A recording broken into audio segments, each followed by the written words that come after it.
네, 김용환입니다. 같이 말씀 묵상하겠습니다. 선한 자가 하나님 앞에 쓰임을 받잖아요. 그런데 악한 자도 쓰임을 받을까요? 네, 악한 자도 하나님께서 사용하십니다. 오늘 본문에도 악한 자, 그러니까 하나님을 인정하지 않고 오히려 믿는 자들을 핍박했던 인물을 하나님이 사용하십니다. 그 대표적인 인물이 가이사 아구스도라는 사람입니다. 가이사 아구스도라는 사람의 원래 이름은 가이우스 옥타비우스라는 인물이었습니다. 옥타비우스라고 하는 이 인물은 역사적으로 로마에서 실제로 다스렸던 황제였죠. 여기에 가이사 아구스도라고 했을 때 이 아구스도라는 칭호는 존귀한 자라는 그런 의미를 담고 있습니다. 그런데 이 말은 사실 단순한 존귀한 자가 아니라 이 이름을 통해서도 조금은 알 수 있지만 존귀한 자를 넘어서서 신의 아들로 취향을 받았습니다. 그러니까 그 당시에 신의 아들 메시아 예수님이 있었다면 세상에서는 내가 신이야, 내가 신의 아들이야 라고 이야기하면서 불려졌던 황제가 있었다라는 것이죠. 그런데 이 인물이 하나님 앞에 쓰임을 받는다라는 거예요. 무슨 말이냐면 이 인물이 무엇을 이야기하냐면 천하로 다 호적해라 라고 영을 내리죠. 그래서 그 명령에 의해서 요셉과 마리아가 움직이게 되고 베들레헴으로 향하게 되었던 것이죠. 요셉과 마리아가 어떻게 베들레헴으로 향해서 출발할 수 있었을까? 그것은 그 당시에 로마의 길이 닦여져 있었고 또한 이 아구스토라고 하는 이 인물이 자신을 황제로 칭하는 걸 넘어서서 신적인 인물로 간주하면서 사람들을 움직이게 했다라는 것이죠. 그런데 그 사람들을 움직이게 한 것이 하나님의 큰 역사 안에서 보면 하나님 앞에서 쓰임을 받았다라는 것입니다. 1절과 2절 말씀 같이 보겠습니다. 그때 가이사 아구스도가 영을 내려 천하로 다 호적하라 하였으니 2절 이 호적은 구레뇨가 수리아 총독이 되었을 때에 처음 한 것이라. 우리가 금방 이야기한 대로 역사적으로 이러한 호적을 하는 일이 실제로 있었습니다. 그래서 요셉과 마리아가 베들레헴을 향해서 가게 되었다라는 거죠. 요셉도 다윗의 집 족속이었기 때문에 갈릴리 나사렛에서 유대 베들레헴으로 마리아와 함께 호적을 하러 갔었던 것입니다. 여기 가이사 아구스도 옥타비우스라고 하는 이 인물은 실제로 역사에서 있었던 인물입니다. 이 인물이 누구와 대치하고 있었냐면 안토니우스와 클레오파트라 연합군과 대치하고 있었죠. 그런데 결국에 어떻게 됩니까? 네, 이 안토니우스와 클레오파트라를 무너뜨리죠. 그리고 자신이 유일한 지배자가 됩니다. 다소라고 하는 길리기아 다소, 그러니까 바울의 고향에 가면 거기에 문이 하나 있는데요. 그 문이 굉장히 유명한 문인데 왜 유명하냐면 그 문을 누가 통과했냐면 안토니우스와 클레오파트라가 만남을 가질 때 클레오파트라가 그 문을 지나갔다라고 해서 굉장히 유명한 문이 있습니다. 역사적으로 있었던 이 인물들, 또 그 인물들을 대적했던 인물이 바로 가이사 아구스토라고 하는 인물이죠. 이 아구스토에 의해서 하나님의 역사가 펼쳐지게 되는데요.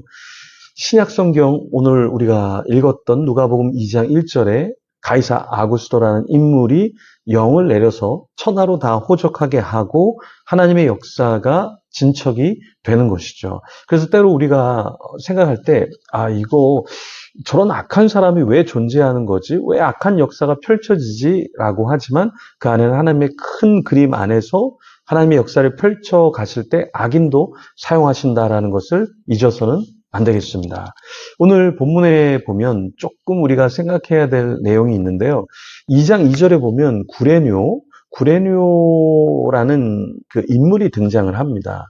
그런데 이 인물이 등장할 때 구레뇨가 수리아 총독이 되었을 때라고 기록되었는데요.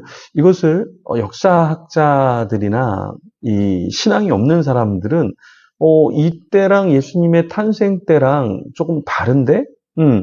이걸 어떻게 받아들일 수 있겠어? 라고 이야기합니다. 요세푸스라고 하는 역사학자의 기록에 따르면 구레뇨가 수리아 총독이 되었을 때 인구조사를 실시한 때는 주후 6년경이에요. 근데 예수님이 태어났을 때에는 보통 BC 4년 이전이라고 본단 말이에요. 그러니까 BC 4년 이전에 예수님이 태어났는데 오늘 본문에는 구레뇨가 수리아 총독이었을 때는 주후 6년경. 그러니까 한 10년 정도의 차이가 인터벌이 있게 되잖아요.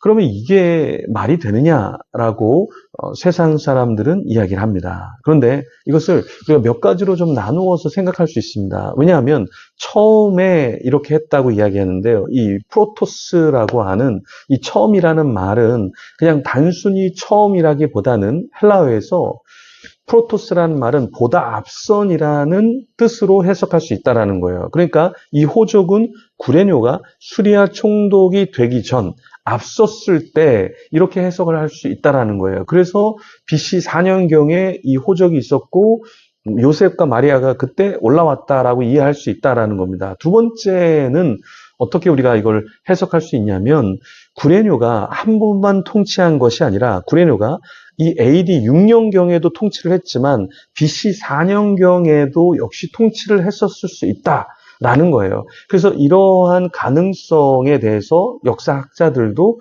그런 기록이 있다. 그렇기 때문에 받아들일 수 있다. 이렇게도 보기도 한다라는 겁니다.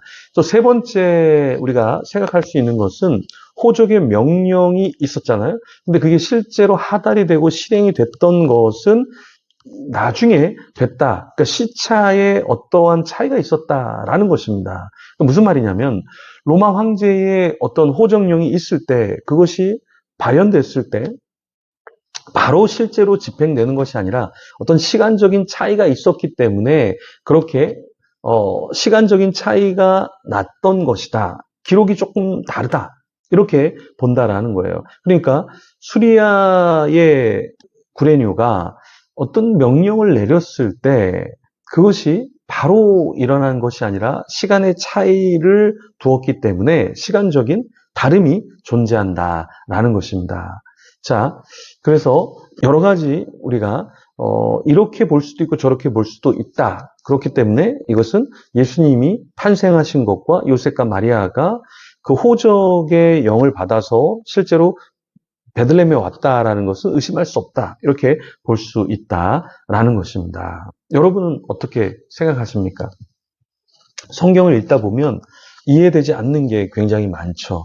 그런데 그것을 우리가 다 이해한다면 우리가 신적인 존재가 되겠죠. 그렇다고 해서 뭐 이해가 안 되는 부분들이 많으니까 그런 부분들이 전혀 우리가 생각하지 않아야 된다라는 것이 아니라 그런 부분을 하나님께 묻고 또 기다리다 보면 성경이 열리게 되고 이해가 되는 경우가 상당히 많죠. 우리가 성경 읽을 때 왜 하나님이 이렇게 말씀하셨어? 왜 나에게 이런 말씀을 자꾸 주시는 거야? 하지만 기다리다 보면, 기도하다 보면 하나님께서 풀어주시는 말씀도 있습니다. 우리 인생에서 하나님께서 주시는 말씀, 하나님의 비전, 뜻도 마찬가지죠.